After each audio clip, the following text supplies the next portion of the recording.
Kurosawa? Kurosawa es uno de los maestros del cine más grandes en la historia. Es un director japonés. Una de mis películas favoritas de Kurosawa es Rashomon. Se estrenó en 1951 y está grabada con una hermosa fotografía en blanco y negro.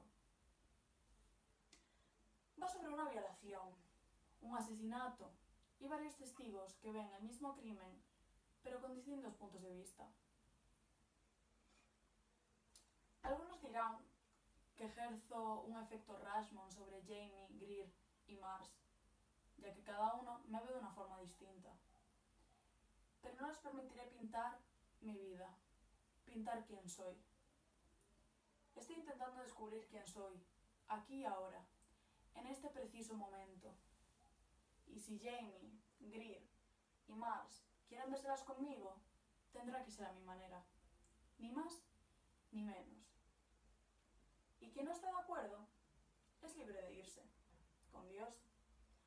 1, 2 o 3 dedos no pueden tapar el sol. La verdad es la que es. No soy rarita, no soy adicta al sexo. Y desde luego no soy propiedad de nadie. Mi nombre no es cariño, mi nombre no es bombón, mi nombre no es guapa, mi nombre no es cielo, mi nombre no es preciosa, mi nombre no es zorra. Mi nombre es Nola Darling.